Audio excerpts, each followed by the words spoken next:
Boa noite mais uma vez. Hoje nós retornamos o nosso estudo no Evangelho de Lucas. O tema do nosso estudo tem sido inversão de valores. Nós temos estudado agora por mais de um ano, quase dois. Temos coberto pelo menos uma parte dele. O tema inversão de valores é uma tentativa de explicar de maneira resumida o que Jesus veio trazer. Quando Jesus imaginou, ou quando ele planejou, quando ele pregou, ele falou em termos de um reino. Este reino, no entanto, seria diferente do reino dos homens. O maior nesse reino é aquele que serve. Os líderes seriam aqueles que mais se sacrificariam, e mesmo embora eles tivessem autoridade. Os valores desse reino eram completamente invertidos. Os homens entrariam lá e permaneceriam nele, utilizando os recursos para a promoção deste reino. Eles não criariam seus próprios reinos, mas viveriam em função do rei deste reino. De maneira voluntária, eles iriam abrir mão dos seus planos e sonhos para voluntariamente dedicarem-se a este reino. Este reino seria a sua busca constante. Fazer a vontade do rei, agradar o rei, seria a coisa mais importante na vida desses cidadãos do reino, enquanto eles aguardam a manifestação física deste reino no futuro. Os cidadãos, então, deste reino, esses que voluntariamente se colocaram debaixo da autoridade do rei Jesus, vivem de uma maneira estranha e muitas vezes incompreensível.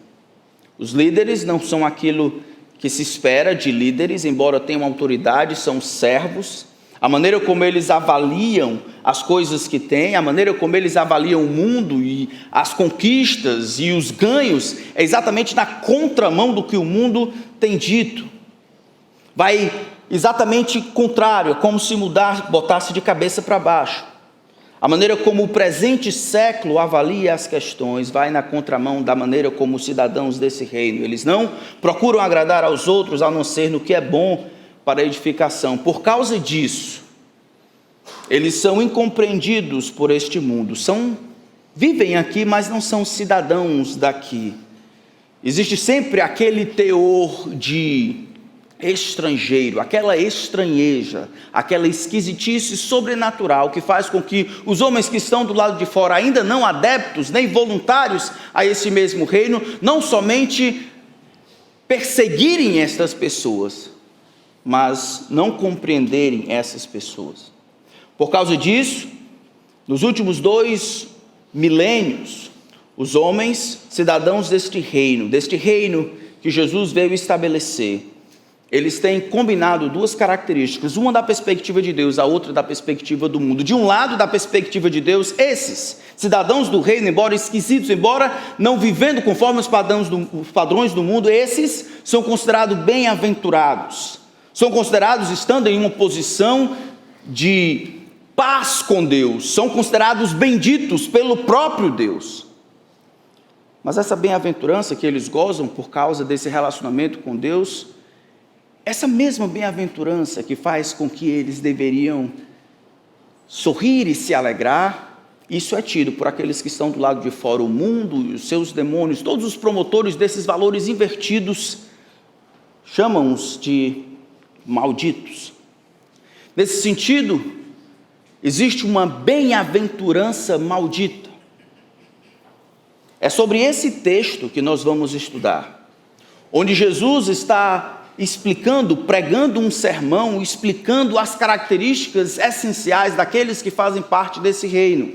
E por um lado, enquanto chamam-os de bem-aventurados, ele contrasta com um outro tipo de gente, um outro tipo de cidadão, de um reino parasita, e considera-os malditos. Essas bem-aventuranças, no entanto, só são compreendidas por aqueles que fazem parte do reino. As bem-aventuranças que Jesus vai dizer são todas completamente fora do comum. Bem-aventurados são aqueles que choram, bem-aventurados são aqueles que têm fome, bem-aventurados são aqueles que são insultados, bem-aventurados são aqueles que são rejeitados, isolados, perseguidos, insatisfeitos. O mundo vai achar que essas coisas em si, elas são dignas de pena. Devemos lutar para acabar com a fome, devemos lutar para acabar com a tristeza, devemos lutar para banir essas coisas. Jesus não. De uma perspectiva espiritual, os cidadãos desse reino, em algum ponto, eles são bem-aventurados por quê? Porque carecem, porque são insultados, porque são rejeitados, porque choram. Então, em Lucas capítulo 6, abram lá, só para a gente entender o contexto do que Jesus está dizendo. É preciso que a gente saiba o que está acontecendo aqui, tá certo? Lucas capítulo 6, do versículo 1 até o versículo 11, existe uma questão que é uma questão da autoridade de Jesus. Jesus vai fazer um milagre no sábado. Naquela época as pessoas não poderiam fazer milagres no sábado, né? Deveriam fazer outras coisas, e Jesus vai ser rechaçado. Como é que você faz essas coisas no sábado? Jesus vai dizer: eu sou o filho do homem, o filho do Deus eterno, eu tenho autoridade em mim para fazer o que eu quiser. É lícito então fazer o bem no sábado, porque o sábado não existe por causa do homem, ou melhor, o sábado existe por causa do homem, não o homem por causa do sábado. Depois disso, no versículo 12 até o versículo 16, nós temos a escolha dos apóstolos, e a partir do versículo 17 em diante, nós temos um longo sermão, onde Jesus vai explicar a natureza desses discípulos. Então, a partir do versículo 17, nós temos uma conclusão lógica desta cena, que começou no capítulo 1. Fala-se da autoridade de Jesus. Jesus defende a sua autoridade para fazer o que o Pai ordenou que ele fizesse. Depois ele chama os discípulos, ou escolhe os discípulos, ou os 12 apóstolos, e a partir daí ele tem uma descrição do que se esperava, uma descrição desses discípulos.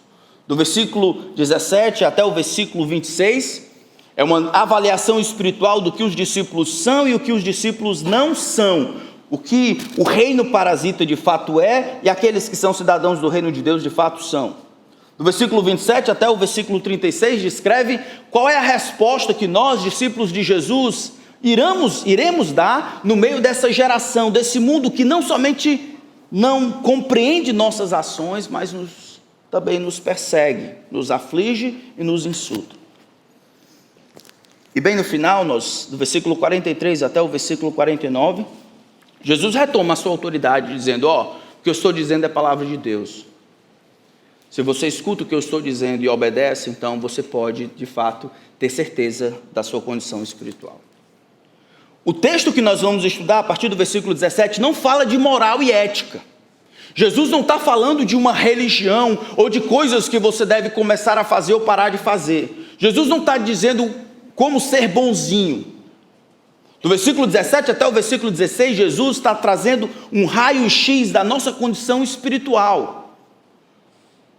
O que ele quer é que ao final desse ponto, o final desse sermão, todo mundo compreenda onde está, todo mundo compreenda a sua condição espiritual. Por isso que quando olhamos no versículo 17, e descendo com eles do monte, Jesus parou num lugar plano onde se encontravam muitos discípulos seus, e grande multidão do povo, de toda a Judéia, de Jerusalém, do litoral de Tiro e de Sidom, que vieram para ouvir e para serem curados de suas doenças. Também os atormentados por espíritos imundos eram curados. E todos da multidão procuravam tocar em Jesus, porque dele saía poder, e curava todos. Então, olhando para os seus discípulos, Jesus lhes disse: bem-aventurados são vocês, os pobres, porque o reino de Deus é de vocês. Bem-aventurados são vocês, que agora têm fome, porque serão saciados. Bem-aventurados são vocês, os que agora choram, porque vocês hão de rir. Bem-aventurados são vocês quando as pessoas os odiarem, expulsarem da sua companhia, insultarem e rejeitarem o nome de vocês como indigno por causa do Filho do Homem. Alegrem-se naquele dia e exultem, porque é grande a recompensa de vocês no céu, porque os pais dessas pessoas fizeram o mesmo com os profetas. Mas ai de vocês, os ricos, porque vocês já receberam a consolação. Ai de vocês que agora estão fartos, porque vocês vão passar fome. Ai de vocês, que agora estão rindo, porque vocês vão lamentar e chorar. Ai de vocês, quando todos os elogiarem, porque os pais dessas pessoas fizeram o mesmo com os falsos profetas. Vamos pedir de Deus a sua bênção. Pai, a tua palavra que está aberta diante de nós, eu imploro a ti, Espírito, que não nos permita fugir do que ela tem a dizer, que ela seja a nossa regra, a linha sobre a qual os nossos pensamentos caminham. Existe muita ação sobrenatural, Senhor. Por natureza, nós não queremos ouvir a verdade. O inimigo anda querendo roubar a boa palavra, impedindo de cair no coração. Fala, Senhor. Fala a nós, que a tua palavra venha com a autoridade do Senhor, explicada com clareza. Então eu clamo a ti, Espírito, que sobreponha-se sobre as muitas dificuldades, naquelas que vemos, naquelas que não somos capazes de ver. Produz arrependimento, santifica o teu povo. Nos ajuda a encontrar a bem-aventurança, onde o Senhor descreve, nos valores do reino, não nos meus, não nos nossos. Em nome de Cristo. Amém. Quando nós abrimos aqui o início, o versículo 17 até o versículo 19 vai nos explicar quem é a audiência desse sermão que vai começar no versículo 20.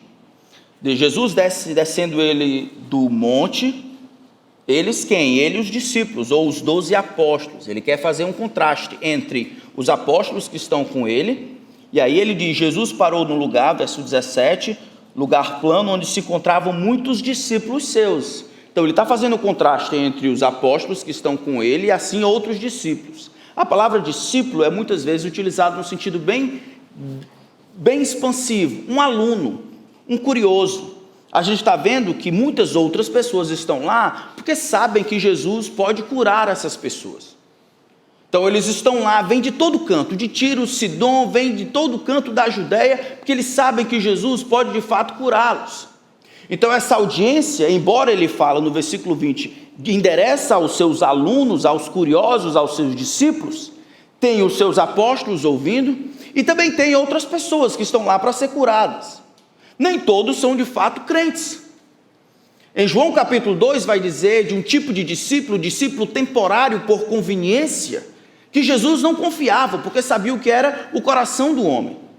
Um discípulo pode ser simplesmente um aluno, alguém que tem todo o respeito por Jesus, mas que tantas vezes na hora da dificuldade, ou por outras razões, simplesmente abandona. Então Jesus tem diante de si uma audiência praticamente como essa que nós temos aqui.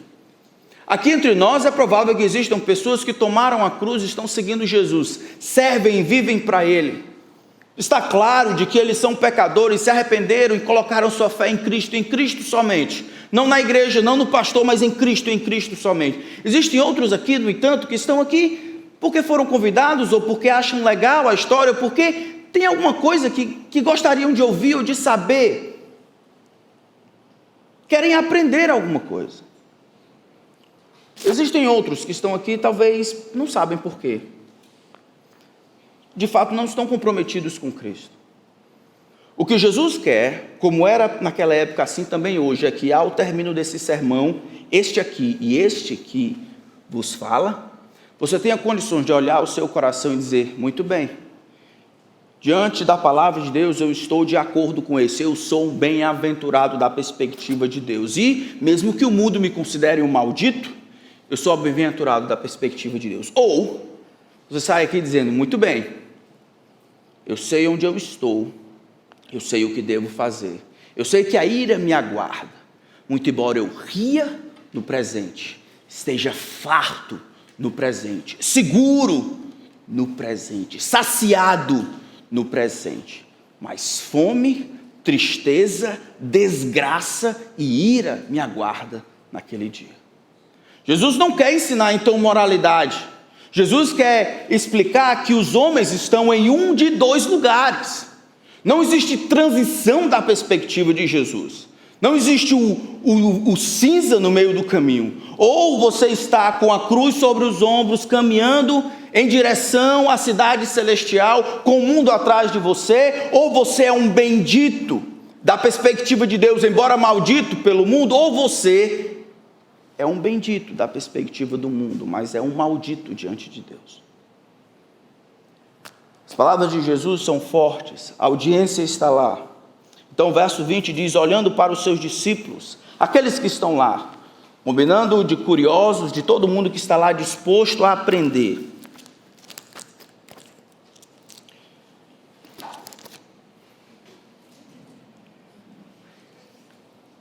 Jesus começa, bem-aventurados são vocês os discípulos, vocês os pobres, porque o reino de Deus é de vocês. Essa palavra bem-aventurado, ela vai aparecer, como nós lemos aqui, pelo menos umas 3 vezes, né? Na verdade 4 vezes, versículo 20, versículo 21 2 vezes e versículo 22 2 vezes. A palavra bem-aventurado é importante. Essa palavra bem-aventurado não significa sortudo.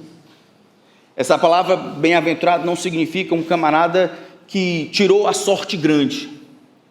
Essa palavra bem-aventurado tem o seu fundamentação no Antigo Testamento e fala de um relacionamento com Deus que permite que o grande Deus demonstre o seu favor também por meio de bênçãos, algumas vezes materiais, outras vezes não. Salmo 1, por exemplo, diz, bem-aventurado o homem que não anda segundo o conselho dos ímpios, não se detém no caminho dos pecadores, nem se assenta na roda dos escarnecedores. Ele é bem-aventurado porque faz isso, ou porque faz isso é bem-aventurado?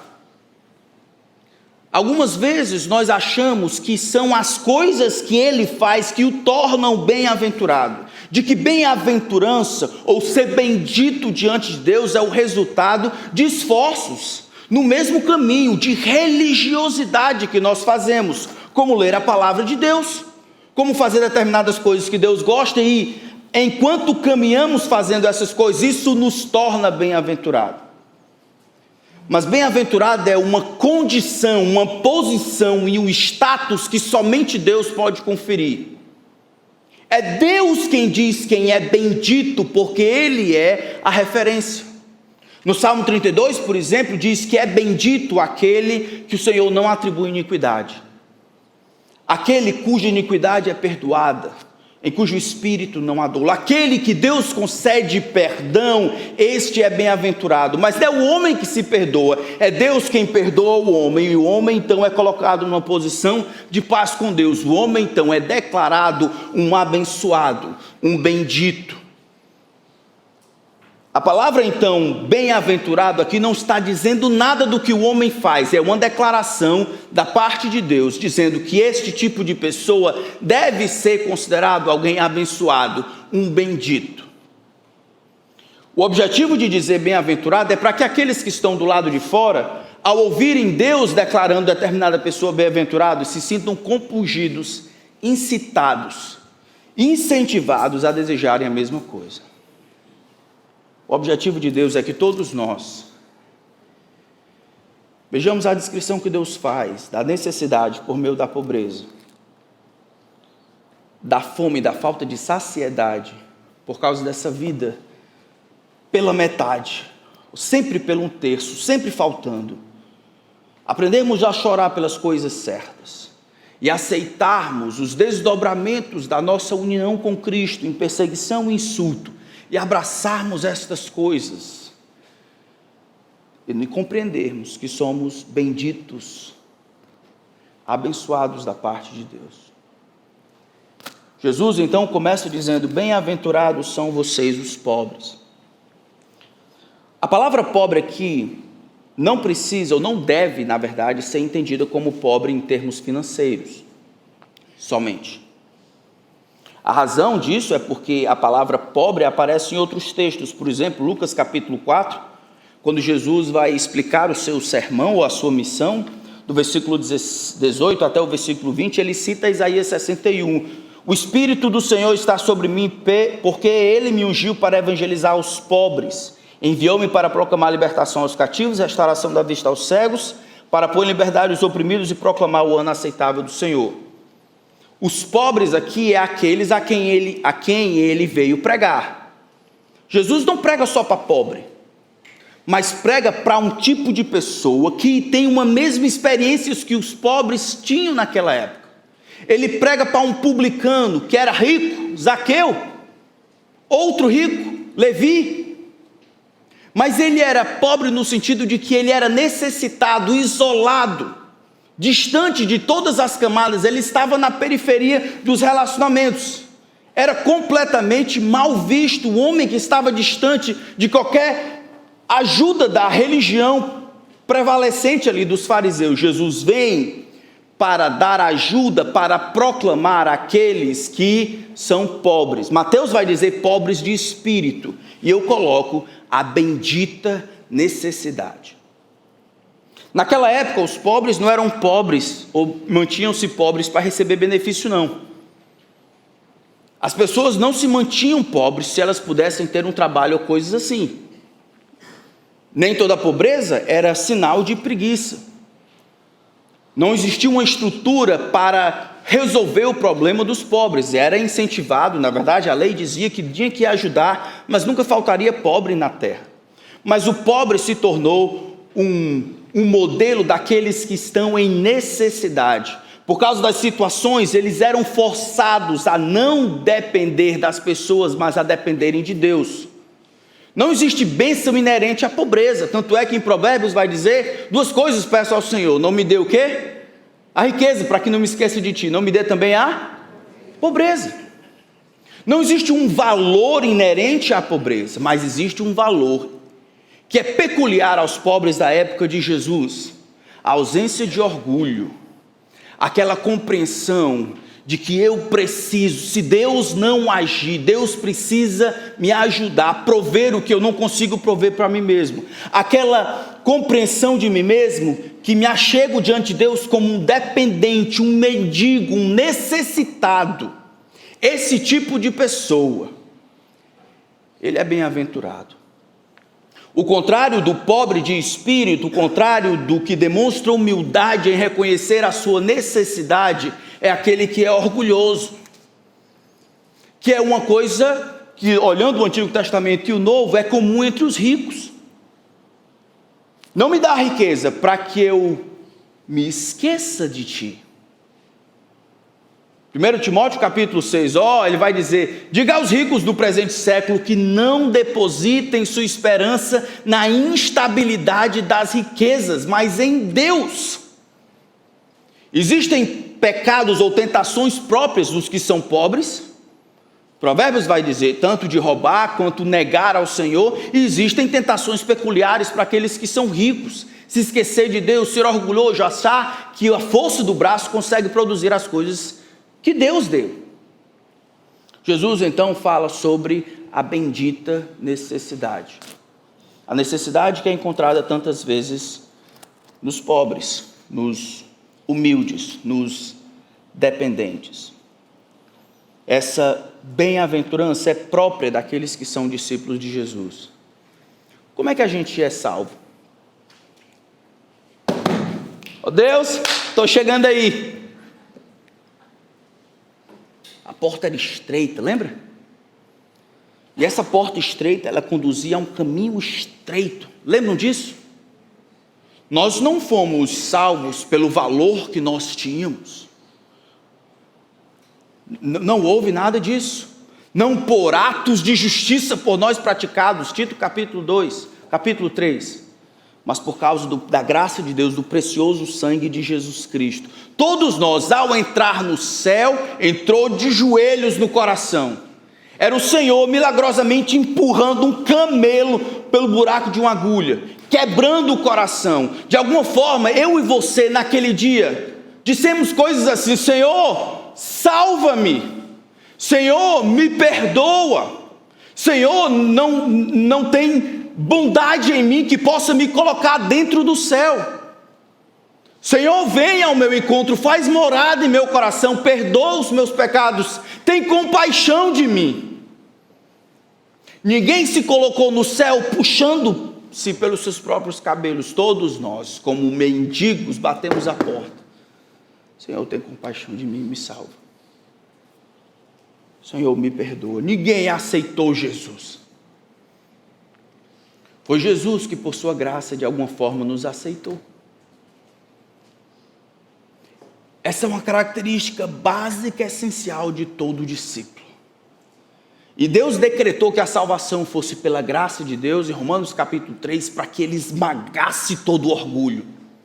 Ninguém entra no céu de cabeça erguida, a não ser pelos méritos de Cristo. Ninguém bate de frente com o Criador e não verga o coração. Toda glória é dada a Cristo. Por isso que ele pergunta, onde está o orgulho? Foi de todo excluído. Porque a salvação é pela graça de Deus. Bem-aventurados são os pobres. Bem-aventurados os necessitados. O reino de Deus é deles. Não por força. Em Lucas capítulo 12, olha que texto fabuloso. Em Lucas capítulo 12, um pouco mais na frente, ele fala sobre as preocupações, a partir do versículo 22. O negócio está difícil. Jesus diz para eles, não fiquem preocupados, Deus sustenta vocês. Aí ele conclui no versículo 32, ele diz assim, não tenham medo. Medo de quê? Medo de tudo. Pequenino rebanho, humilde rebanho, porque o Pai de vocês se agradou em dar-lhes o quê? Seu reino. Não foi conquistado, foi dado, sem força, sem coerção. Foi Deus que deu o seu reino aos pobres, aqueles que são humildes, isso é, aqueles que admitem necessidade. Talvez você esteja pensando, mas isso realmente é fora da curva, né? É a vida de cabeça para baixo. Quer dizer que o senhor vai continuar falando desses aí a próxima é o quê? A próxima é quem está com fome. Aí depois disso é o quê? É quem está chorando. Aí depois disso é quem está apanhando, está sendo odiado, está sendo rejeitado, está sendo insultado. É isso aí? Quer dizer que eu vim para cá para o senhor falar sobre isso? Esta é a palavra de Deus. 1 Coríntios capítulo 1, Paulo vai ter que explicar a respeito da sabedoria. Ele fala da sabedoria de Deus que é mais forte do que os homens. E fala que Deus tornou louca a sabedoria do mundo. Porque para o mundo, quando ele olha isso aqui é loucura. E exatamente. Não faz nenhum sentido que os benditos sejam aqueles que choram, que sofrem, que são odiados, que têm fome, que têm necessidade. Não tem. Mas a sabedoria de Deus é mais forte do que os homens. Deus aprove salvar aqueles que creem na loucura da pregação. Nós cremos e somos salvos. Nós acreditamos que o Deus Criador enviou o seu Filho. Deus se fez carne, outra doidice. Nascendo de uma virgem, é outra doidice. Vai fazendo a lista. E é isso que aconteceu há 2000 anos atrás. Ele ressuscita o seu Filho dentre os mortos. Seu Filho vai agora de maneira corpórea assentar à destra do Todo-Poderoso nas alturas, de onde há de vir para julgar vivos e mortos. É tudo doidice.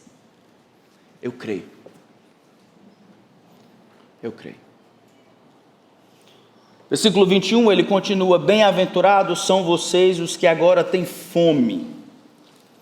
E aí, se existe uma bendita necessidade, existe também uma bendita insatisfação. É muito fácil perceber a ligação que existe entre fome e as necessidades que nós vimos no versículo anterior. Essa fome que está escrito aqui pode se referir a qualquer fome. No Antigo Testamento, fala sobre aquele desejo por satisfação espiritual, principalmente em Isaías capítulo 55, versículo 1. Mateus, que tem uma versão desse sermão, fala sobre fome e sede de justiça. Amós capítulo 8, versículo 11, também fala sobre esse desejo por satisfação espiritual. A ideia é que existe essa insatisfação, esta constante falta das coisas essenciais que somente Deus pode dar, e eu não as encontro aqui. Justiça que é plenamente justa. quando as coisas de fato estão em ordem, tudo está às mil maravilhas da perspectiva de Deus, onde morte é removida, corrupção é coisa do passado, doenças é uma coisa que não existe mais. Essa justiça, os reflexos do caráter de Deus neste mundo, onde tudo de fato deve estar onde deveria estar. Porque não está, eu vivo a minha vida constantemente, olhando para aquilo que deveria ser, e aquilo que foi no passado, e no meio do caminho, minha alma está insatisfeita. Não é que está insatisfeito no sentido de reclamação. Não é Deus que me causa insatisfação. Essa terra aqui, esse lugar onde as pessoas não amam como deveriam amar, onde as coisas se quebram, se acabam. E fora aquilo que está do lado de fora, eu olho dentro do meu próprio coração, aqui e agora, no momento solene. A sua mente e a minha divaga. Nós procuramos justificativas para não honrarmos a Deus com aquilo que Ele deseja ser honrado. Justificamos nossas atitudes. Pensamos em coisas imundas e pervertidas no momento solene, quando nós estamos diante de Deus Santo, com a sua palavra aberta, dispostos a adorar o Senhor. Este pecado que nos acompanha em todo momento antes de chegarmos no céu, isso me causa grande insatisfação. Isso falou muito ao meu coração, porque isso é bendito. Mas na frente ele vai falar sobre aqueles que são satisfeitos nessa vida. E eu fico pensando, irmãos, para mim e para você, você está completamente feliz aqui? Você está satisfeito? Você está satisfeito nessa vida? Isso é uma pergunta legítima, não? Porque a promessa diz assim: bem-aventurados são vocês que agora têm fome, vocês que agora estão insatisfeitos. Para vocês, eu prometo, eu vou saciar você. A palavra saciar aqui fala da descrição de comida feita tantas vezes por animais. Os homens, alguns conseguem parar de comer quando sabem que já comeram demais. Os animais não, eles comem até não conseguir mais comer. Eles não se importam com medidas, com tamanhos, não se importam não. Estão com fome e eles vão comer até acabar. Essa palavra descreve esse tipo de satisfação, comer até esbarrotar, comer até não conseguir mais. Isso é, se você tinha fome e sede de justiça, será dado a você um tipo de justiça perfeita, que será completa, que nada mais justo poderia ser aquilo que você já tem. Não existe nada melhor, nada mais justo, nada mais correto. Chegou ao topo, aquilo que o seu coração ansiava, em termos de justiça, em termos de estar correto, em termos de perfeição, em termos de ajuste, aquilo que você ansiava, que somente Deus poderia lhe dar, que não era encontrado aqui, finalmente chegou o seu tempo. Mas eu preciso perguntar para você e para mim: você tem essa insatisfação? Isso consome você? O fato de não conseguir amar a sua esposa, ou servir a sua família como deveria ser, isso lhe tira o sono? Isso é uma coisa que está constantemente nas suas orações, não dizendo: oh Senhor, me ajuda a fazer melhor, mas Senhor, eu não faço, eu não sou suficiente para dar conta da demanda, eu não consigo representar Jesus como eu deveria, eu não consigo amar a minha esposa como Cristo amou a igreja, e isso me causa profunda insatisfação. Eu queria conseguir pastorear o coração dos meus filhos, eu queria conseguir amar o meu povo, sem simplesmente querer que eles fizessem alguma coisa para Jesus. Eu queria ter os pensamentos nas coisas celestes constantemente, não ter pensamentos sobre mim, mais do que pensamentos sobre os outros. Isso traz insatisfação para você? Ou a sua maior preocupação é tentar ajustar as contas, que tem isso importante também? ou simplesmente fazer melhor. Eu quero saber se você está insatisfeito em não ser como você foi chamado para ser e como você será naquele dia. Porque a satisfação será dada para a gente assim. Bem-aventurados aqueles que estão insatisfeitos, eles serão saciados. Você realmente fica insatisfeito com a quantidade de esforço que empreende para agradar o Senhor?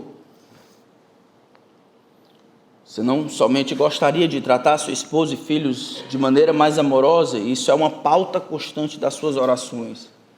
Não por eles, mas por você. Você gostaria tanto de amar os seus irmãos, servir com seus dons, ser menos ganancioso, falar a verdade, somente a verdade, nada mais com a verdade. Não mentir, não ser um hipócrita, não ser preguiçoso. Não queria amar o dinheiro como você ama, queria controlar a sua língua. Essas coisas compõem os seus sonhos. Esse é o meu sonho. Eu gostaria de ser como Cristo. Eu não estarei até que aquele dia chegue. Somente esses serão satisfeitos. Esses que, não importa o que o mundo dá, não importa o que eles façam, a satisfação deles não se encontra aqui. Isso não é uma coisa só do Novo Testamento, não.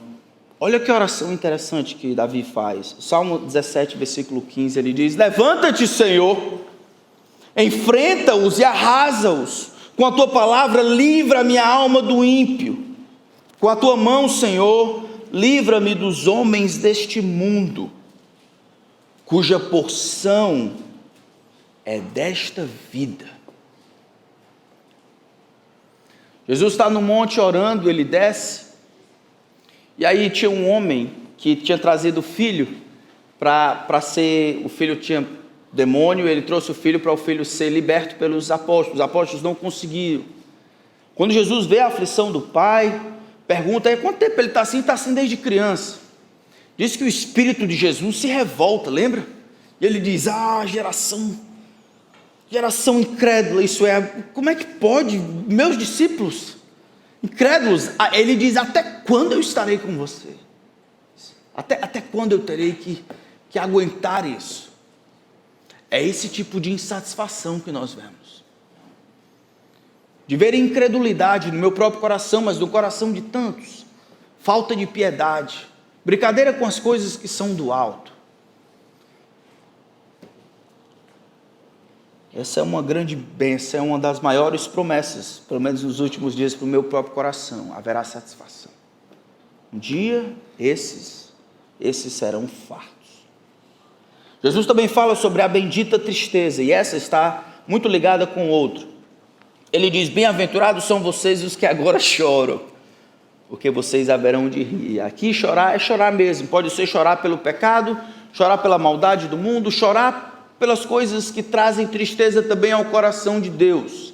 E aí, ligando, podem ser aspectos da mesma coisa. Esses benditos de Deus, eles têm a sua bênção, a sua alegria, a sua satisfação nas coisas que Deus dá, enquanto Deus ainda não deu, porque essas coisas plenamente acontecem no futuro. Eles vão ter esse tempo de peregrinação, onde eles não são o que haverão de ser, e nesse momento eles padecem de necessidade constante, não por essas coisas físicas e materiais.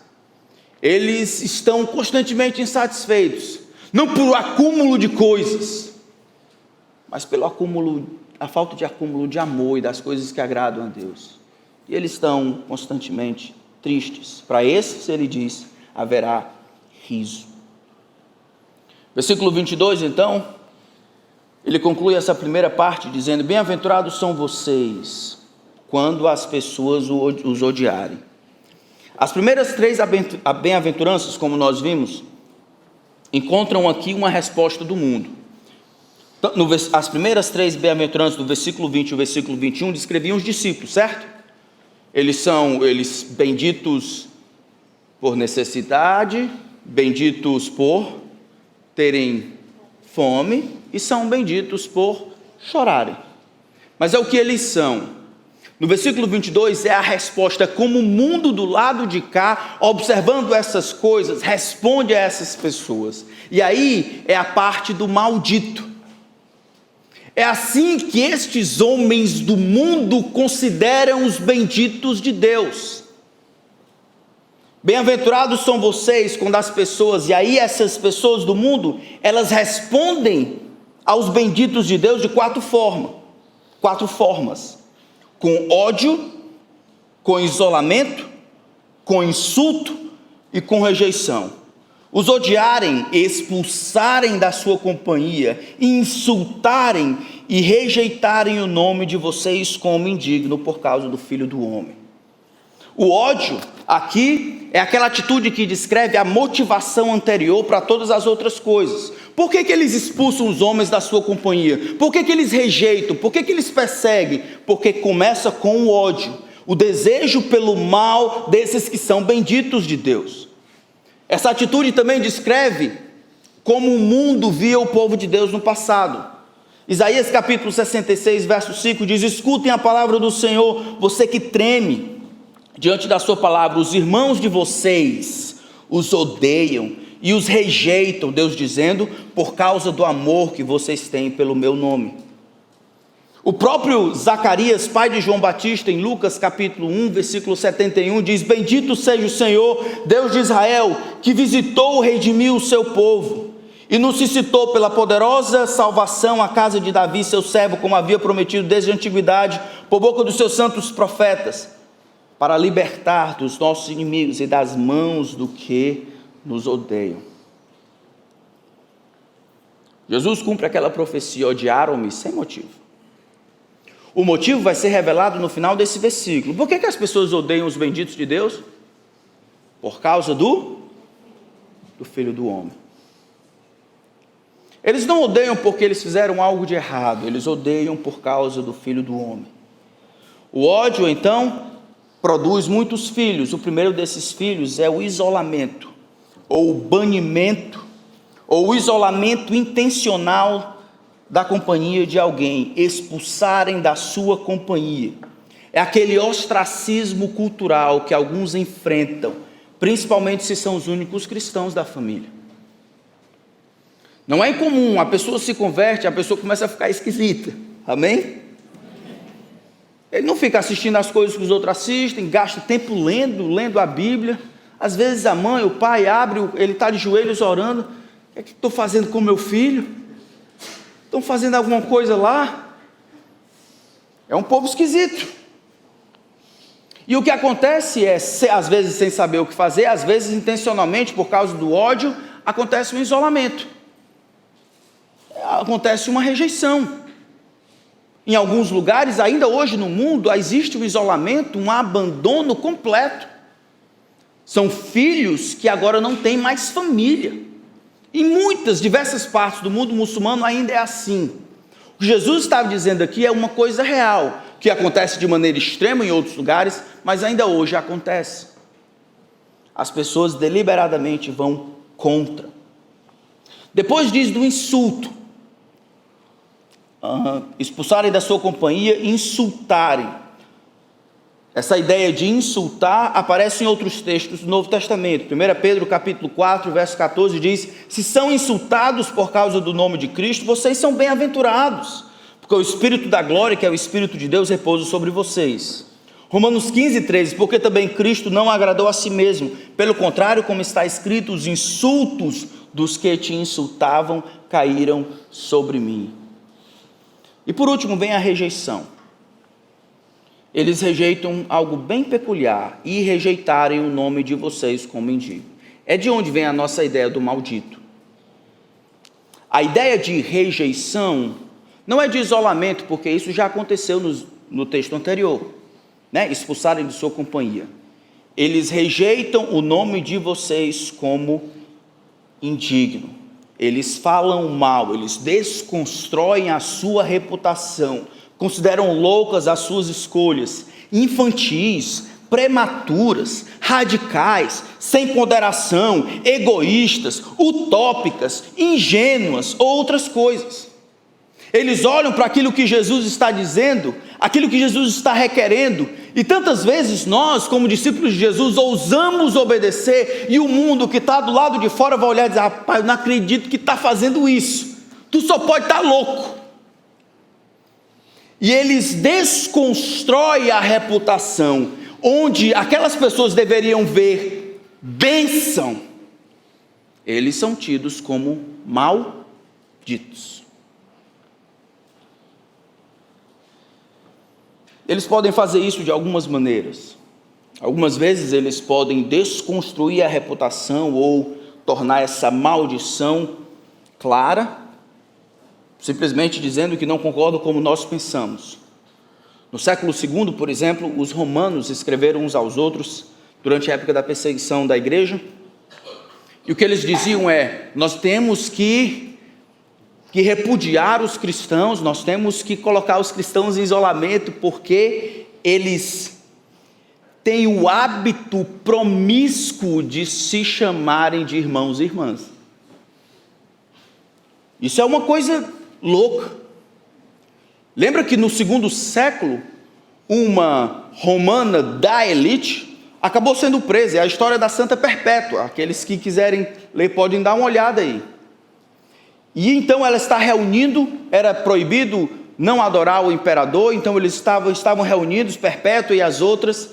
De repente chegam os soldados romanos, sabem que ela é romana, vão tentar tratar ela melhor, e aí a outra pessoa, que era escrava, começa a apanhar. Perpétua se põe na frente do soldado e fala para o seu próprio pai: o que você está fazendo? Ela é minha irmã. O pai não consegue entender. Minha irmã? O que ele diz? Está louca. Isso só pode ser loucura. É porque a ideia de ser irmão e irmã se tornou um negócio banal. E a gente não se trata tanto como irmão e irmã, não.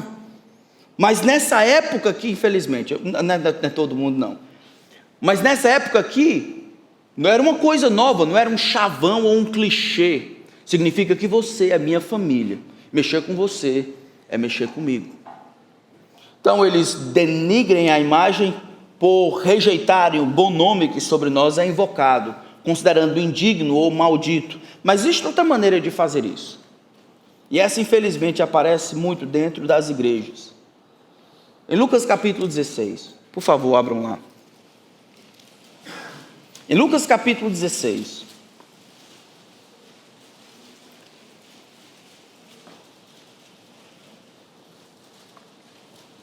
Jesus está falando, do versículo 1, contando essa parábola de um administrador infiel.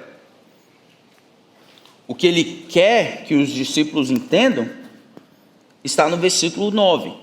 E eu recomendo a vocês: usem a riqueza injusta, isso é, a riqueza desse mundo, os recursos de origem injusta, para fazer amigos. Porque quando a riqueza faltar, isso é, quando morrer, vocês sejam recebidos nos tabernáculos eternos. Quem é fiel no pouco é também fiel no muito, e quem é injusto no pouco também é injusto no muito. Portanto, se vocês não forem fiéis na aplicação da riqueza de vocês, do dinheiro, do recurso que é entregue a vocês, quem lhes confiará a verdadeira riqueza? Se vocês não são fiéis na aplicação do que é dos outros, quem lhe dará o que é de vocês? Nem o servo pode servir a 2 senhores, porque irá odiar um e amar o outro, ou irá se dedicar a um e desprezar o outro. Vocês não podem servir a Deus e a riqueza. A história está clara. Ninguém pode servir a 2 senhores, e aqui Deus está competindo com as riquezas. Jesus, por meio da parábola, está dizendo: vocês precisam usar os recursos deste mundo para expandir o reino. Para que quando isso acabar, o dinheiro vai acabar, inevitavelmente, quando você morrer não vai conseguir usar, ele tenha sido transformado em algo que dura eternamente. O proprietário de um HB20 preto está estacionado do lado de cá com as iniciais OSE. Por favor, pode vir comigo. Obrigado. Eu estava falando de quem, hein? Hã? Pois é, os recursos desse mundo. Quando acabar, você fez alguma coisa eterna que vai dar rendimento para você no futuro. Isso é muito louco, não é não? Não é não? Uma maneira de considerar maldito o que Deus considera bendito é exatamente a ridicularização, é exatamente o que acontece no versículo 14. Olha o que os fariseus, que eram o quê? Avarentos, ouviam tudo isso e zombavam de Jesus.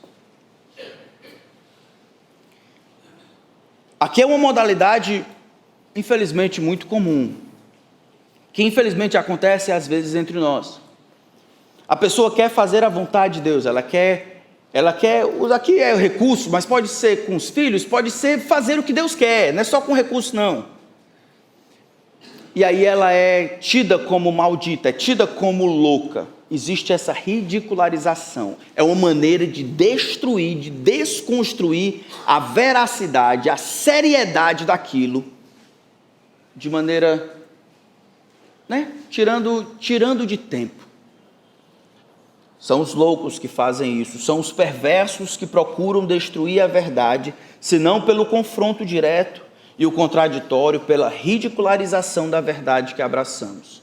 É só olhar questões como virgindade, heteronormatividade, mulheres como boas donas de casa, fidelidade, generosidade com as finanças, lutar para manter-se casado, mesmo depois de muita confusão, obediência aos pais, todos esses são valores importantes do reino.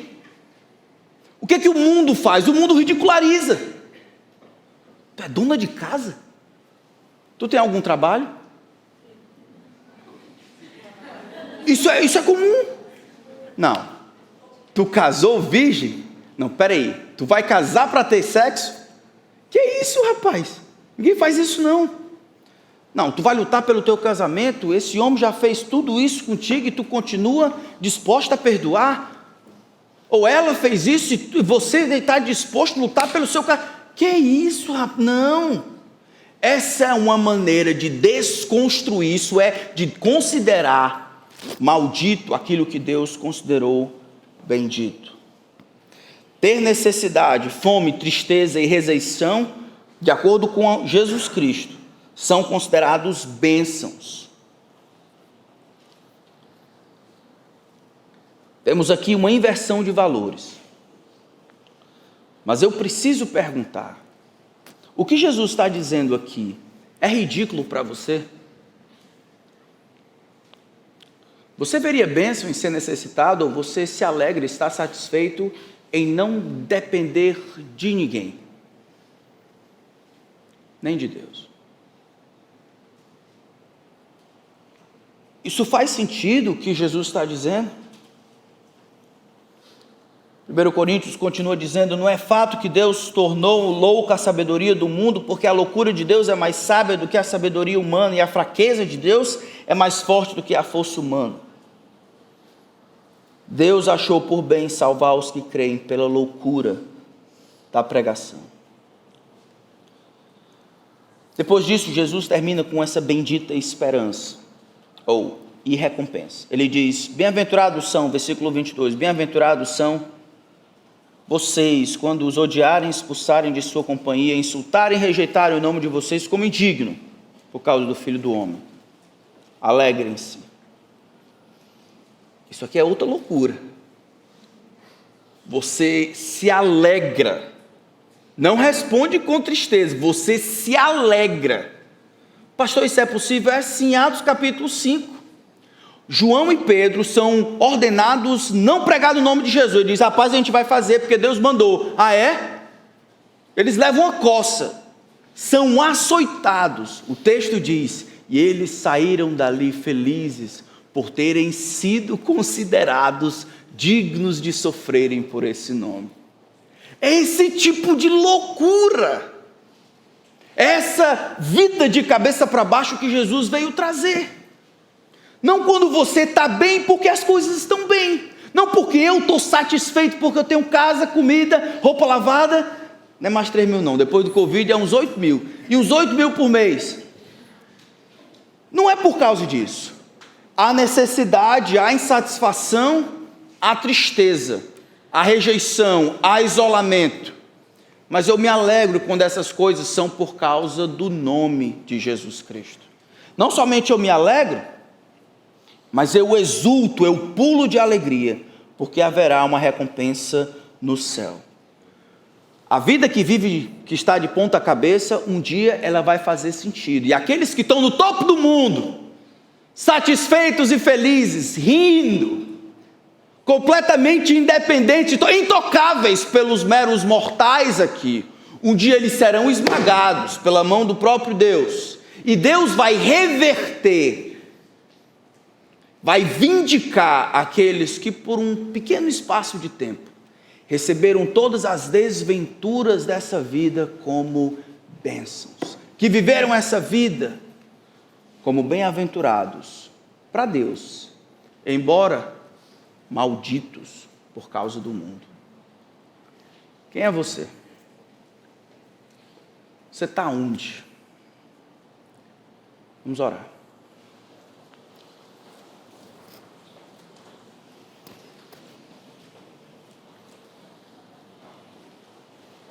Senhor, revela o nosso coração.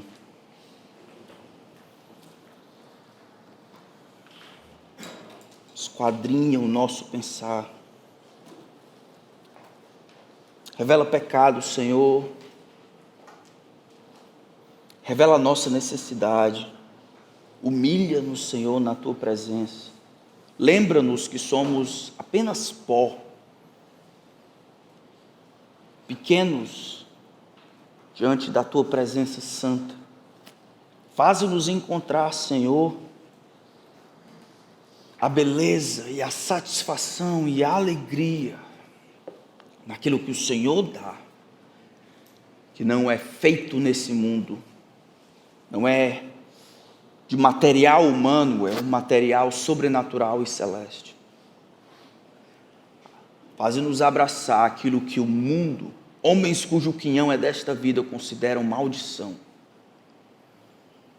Faze-nos receber, por causa do Teu nome, as bem-aventuranças como elas são. Pai, eu peço por aqueles entre nós que acham essas virtudes ridículas, que acham que isso é ingênuo, é loucura. Abre-lhes os olhos, Senhor. Mostra o final da vida deles. Lembra-lhes que no final vai ser do Teu jeito. É como o Senhor pensa, não como nós pensamos. Santifica-nos, Senhor, santifica-nos. E converte aqueles que precisam ser convertidos. Dá-nos Cristo. E ajuda-nos a aguardar para receber aquilo que é nosso. Não está aqui. Em nome de Cristo, amém.